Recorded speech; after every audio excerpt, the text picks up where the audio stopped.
మిత్రమా, మనం ఇప్పుడు మాట్లాడుకోబోయే విషయం చిన్నదే అయినా అది లేకపోతే మన జీవితం, మన వ్యాపారం జీరో అయిపోతుంది. అదే ఆత్మగౌరవం, సెల్ఫ్ రెస్పెక్ట్. వ్యాపార ప్రపంచంలో చాలా మంది ఏమనుకుంటారంటే బిజినెస్ అంటే కస్టమర్ ఏం చెబితే అది విని తల ఊపడం, వాళ్ళు అడిగినంత డిస్కౌంట్ ఇచ్చేసి ఆర్డర్ పట్టేయడం. కానీ అది నిజమైన వ్యాపారం కాదు. అది కేవలం తాత్కాలిక లాభం, అంటే షార్ట్ టర్మ్ గెయిన్. దీనికోసం మీ విలువను మీరే తగ్గించుకోవడం. ఒక శక్తివంతమైన సూత్రం ఎప్పుడూ గుర్తుంచుకోండి. డిస్కౌంట్ అనేది తాత్కాలిక కస్టమర్లను ఇస్తుంది, కానీ మీ డిగ్నిటీ, ఆత్మగౌరవం అనేది మీ బ్రాండ్ కి లైఫ్ టైం వాల్యూ ఇస్తుంది. ఇప్పుడు ఈ విషయం గురించి చాలా డీటెయిల్డ్ గా మనం మాట్లాడుకుందాం. నిజ జీవితంలో, వ్యాపారంలో మన ఆత్మగౌరవాన్ని ఎలా కాపాడుకోవాలి, అలా కాపాడుకుంటే మన బ్రాండ్ కి ఎంత పవర్ వస్తుంది, రండి డీకోడ్ చేద్దాం. ముందుగా first things first, self respect versus ego. చాలా మంది ఈ రెండింటిని కలిపేస్తూ ఉంటారు. సెల్ఫ్ రెస్పెక్ట్ వేరు, ఈగో అంటే అహంకారం వేరు.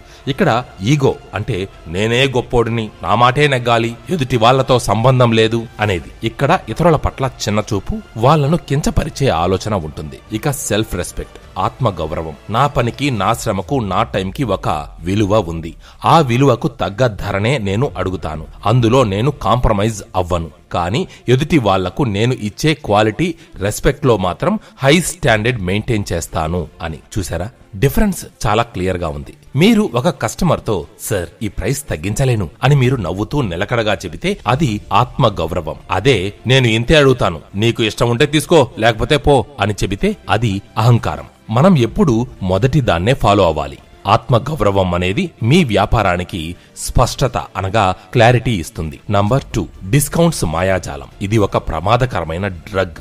బిజినెస్ లో కామన్ ట్రెండ్ ఏంటంటే కాంపిటీషన్ ని తట్టుకోవడానికి ఎక్కువ డిస్కౌంట్స్ ఇవ్వడం. నిజానికి ఈ డిస్కౌంట్ అనేది ఒక షార్ట్ టర్మ్ డ్రగ్ లాంటిది. ఇది ఆ సమయంలో పనిచేసినట్టు అనిపిస్తుంది గాని దీర్ఘకాలంలో మీ బ్రాండ్ వాల్యూని పూర్తిగా నాశనం చేస్తుంది. మీరు 20% డిస్కౌంట్ ఇచ్చి ఒక కస్టమర్ ని సంపాదించారు అనుకోండి. ఆ కస్టమర్ ఎందుకొచ్చాడు? కేవలం తక్కువ ధర కోసమే. రేపు వేరే కాంపిటీటర్ 25% డిస్కౌంట్ ఇస్తే వెంటనే మీ కస్టమర్ అటు జంప్ అయిపోతాడు. ఎందుకంటే ఆ కస్టమర్ కి మీపై నమ్మకం అంటే ట్రస్ట్ లేదు, కేవలం ధరపైనే నమ్మకం ఉంది. ఇటువంటి కస్టమర్స్ ఎప్పుడూ నమ్మకస్తులు, అంటే లాయల్ కారు. మరి ఆత్మగౌరవం ఉన్న వ్యాపారం ఏం చేస్తుంది? మీరు ధరను తగ్గించకుండా దానికి బదులుగా క్వాలిటీని పెంచండి. మేము ఎందుకు ఎక్కువ ధర అడుగుతున్నామనే దానికి ఒక సాలిడ్ రీజన్ చెప్పండి. ఆఫ్టర్ సేల్స్ సర్వీస్ ను బెస్ట్ గా అందించండి. మీ సపోర్ట్ టైం, మీ రియాక్షన్ టైం పర్ఫెక్ట్ గా ఉండాలి. మూడవది, తరువాత మీ ప్రామిస్ ని నిలబెట్టుకోండి. చెప్పిన టైంకి చెప్పిన క్వాలిటీతో డెలివరీ ఇవ్వండి. ఇది చూసిన కస్టమర్ అబ్బా ఈయన ధర ఎక్కువ అడుగుతున్నా కూడా పని మాత్రం పర్ఫెక్ట్ గా చేస్తాడు, ఎక్కడా కాంప్రమైజ్ అవ్వడు అని అనుకుంటారు. ఇదే మీ బ్రాండ్ కి స్థిరత్వం అంటే స్టెబిలిటీ ఇచ్చే లాయల్ కస్టమర్. వీళ్లే, ఈ లాయల్ కస్టమర్లే 10 మందికి మీ గురించి చెబుతారు. అలాగే ఇప్పుడు నిజ జీవిత ఉదాహరణల విషయానికి వద్దాం. విలువను నిలబెట్టుకోవడం అనే అంశాన్ని పరిశీలిద్దాం. మన చుట్టూ ఉన్న చిన్న చిన్న విషయాల్లో ఈ ఆత్మగౌరవం యొక్క పవర్ కనిపిస్తుంది. ఉదాహరణకు tailoring shop versus brand studio. ఒక సాధారణ టైలర్ కస్టమర్ బార్గెన్ చేస్తే తన రేటును తగ్గించుకుంటాడు, ఎందుకంటే ఆయన తన పనికి తానే అంతగా విలువ ఇవ్వడం లేదు. కానీ సిటీలో పేరున్న డిజైనర్ స్టూడియోకి వెళ్తే వాళ్ళు షర్ట్కి 1500 అడుగుతారు. మీరు బార్గెన్ చేస్తే వాళ్ళు చాలా మర్యాదగా, సార్ నేను వాడే ఫ్యాబ్రిక్ క్వాలిటీ, స్టిచెస్ పర్ఫెక్షన్, నా టైంకి ఇంత రేట్ ఉంటుంది, మా దగ్గర కాంప్రమైజ్ అనేది ఉండదు, కావాలంటే మీకు ఫ్యూచర్ డిస్కౌంట్ ఏమైనా చూడగలం గానీ ధర విషయంలో మేము తగ్గలేము అని చెబుతారు. అయితే జనం ఏం చేస్తారు? ఈ 1500 డిజైనర్ స్టూడియో దగ్గరే క్యూ కడతారు. ఎందుకంటే ఆయన తన విలువను అంటే సెల్ఫ్ రెస్పెక్ట్ ను నిలబెట్టుకున్నాడు. తన క్వాలిటీ విషయంలో రాజీ పడలేదు. ఆ గౌరవం ఆయన ధరలో, ఆయన బిజినెస్ పద్ధతిలో కూడా కనిపిస్తుంది. ఇక ఫ్రీలాన్స్ ప్రొఫెషనల్. మీరు ఒక కంటెంట్ రైటర్ లేదా వెబ్ డెవలపర్ లేదా వాయిస్ ఓవర్ ఆర్టిస్ట్ అనుకుందాం. ఒక క్లయింట్ వచ్చి చాలా తక్కువ ధరకి ఎక్కువ పని చేయమని అడుగుతాడు.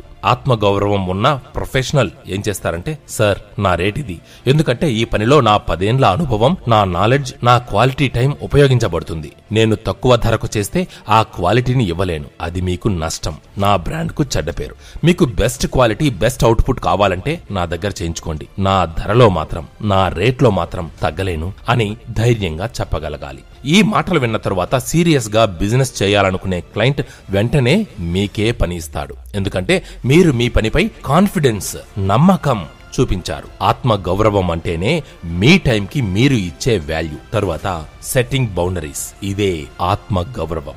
మనం తరచూ వింటూ ఉంటాం, కస్టమర్ ని దేవుడిగా చూడడం అంటే వారికి మర్యాద ఇవ్వడం, వారి సమస్యను పరిష్కరించడం, మంచి సర్వీస్ ఇవ్వడం. అంతేగాని వాళ్ళు ఎలా మాట్లాడినా, మిమ్మల్ని కించపరిచినా, అంటే డిస్రెస్పెక్ట్ చేసినా తల వంచేయడం కాదు. మీ ఆత్మాభిమానాన్ని చంపుకునేంత ఓపిక బిజినెస్ లో అస్సలు అవసరం లేదు. మరి ఎక్కడ బౌండరీస్, ఎక్కడ హద్దులు చూపించాలి అంటే పర్సనల్ అటాక్. కస్టమర్ మీ ప్రోడక్ట్ గురించి కాకుండా మిమ్మల్ని వ్యక్తిగతంగా తిట్టడం లేదా అవమానించడం మొదలు పెడితే వెంటనే మర్యాదగా చెప్పాలి, సార్ దయచేసి మర్యాదగా మాట్లాడండి, మీ సమస్యను నేను పరిష్కరిస్తాను, కానీ నా పట్ల మీరు ఇలా మాట్లాడడం సరికాదు అని మీ బౌండరీని చూపించాలి. తర్వాత అన్ఫెయిర్ డిమాండ్స్. మీ అగ్రిమెంట్ లో లేని పనిని ఫ్రీగా చేయమని అడిగినప్పుడు, సార్ ఈ పని మన ఒప్పందంలో లేదు, దీనికి అదనంగా ఇంత ఖర్చవుతుంది, మీరు ఓకే అయితేనే చేస్తాను అని స్పష్టంగా చెప్పాలి. తరువాతది టైం మేనేజ్మెంట్.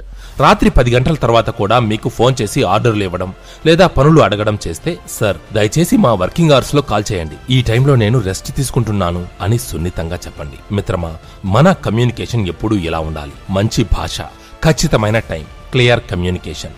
ఈ 3 లక్షణాలు ఉంటే కస్టమర్ ఎంత పెద్దవాడైనా సరే మీ విలువను, మీ వాల్యూను గౌరవిస్తాడు. తర్వాత లాంగ్ టర్మ్ బ్రాండ్ వాల్యూ. చివరగా ఆత్మగౌరవాన్ని కాపాడుకోవడం వలన వచ్చే అసలైన లాభం గురించి మాట్లాడుకుందాం. డిస్కౌంట్స్ ఇచ్చే వ్యాపారులు షార్ట్ టర్మ్ లో ఎక్కువ మంది కస్టమర్స్ ను పొందొచ్చు, కానీ ఆ కస్టమర్లు కేవలం తక్కువ ధర కోసం మాత్రమే మీ దగ్గరకు వస్తారు. కానీ మీరు మీ వాల్యూను, మీ క్వాలిటీ స్టాండర్డ్స్ ను కాపాడుకున్నప్పుడు కస్టమర్ మీ ధరను గౌరవిస్తాడు. మీరు డిస్కౌంట్ ఇవ్వకపోయినా మీ క్వాలిటీ కోసం మళ్లీ మళ్లీ మీ దగ్గరకే వస్తారు, మళ్లీ మళ్లీ మీ దగ్గరే కొంటారు. మీరు వ్యాపారం చేసే విధానాన్ని, మీ నిజాయితీని అంటే ఇంటిగ్రిటీని నమ్మి వాళ్ళు ఇతరులకు మీ గురించి చెబుతారు. దాన్నే వర్డ్ ఆఫ్ మౌత్ మార్కెటింగ్ అంటారు. ముఖ్యంగా మీరు పెద్ద పెద్ద కాంట్రాక్ట్స్ అంటే బిగ్ కాంట్రాక్ట్స్, పెద్ద క్లయింట్స్ ను అట్రాక్ట్ చేస్తారు. ఎందుకంటే పెద్ద క్లయింట్స్ ఎప్పుడూ తక్కువ ధర కోసం చూడరు. వారికి కావలసింది స్థిరమైన క్వాలిటీ, స్టాండర్డ్ క్వాలిటీ. దాన్ని మీరు ఆత్మగౌరవం ద్వారా అందిస్తారు. ఇదే లైఫ్ టైం బ్రాండ్ వాల్యూ. ఇది ఒక్క రోజులో రాదు. మీ ప్రతి చిన్న నిర్ణయం, మీ ప్రతి కమ్యూనికేషన్ ద్వారా బిల్డ్ అవుతుంది. ఆఖరిగా చెప్పేది ఒకటే మిత్రమా, మీరు ఒక ప్రోడక్ట్ ను అమ్ముతున్నా, ఒక సర్వీస్ ను అమ్ముతున్నా, లేదా మీ స్కిల్ ని అమ్ముతున్నా, దాని వెనుక మీ శ్రమ, మీ టైం ఉంది. అందుకే మీ పనికి మీరే ముందుగా విలువ ఇవ్వండి. ఆత్మగౌరవాన్ని మీ వ్యాపారంలో ఒక పాలసీగా పెట్టుకోండి. ఎప్పుడైతే మీరు మీ పనిని, మీ విలువను గౌరవించుకుంటారో అప్పుడే ప్రపంచం కూడా మిమ్మల్ని, మీ బ్రాండ్ ని గౌరవిస్తుంది. మీరు మీ వ్యాపారంలో ఆత్మగౌరవాన్ని పాటించడానికి సరికొత్త నియమాలను పెట్టుకోవాలనే ప్రయత్నం చేస్తుంటే మీకు ఆల్ ద బెస్ట్. అప్పటి వరకు మీ ఆత్మగౌరవాన్ని కాపాడుకోండి. నమస్తే.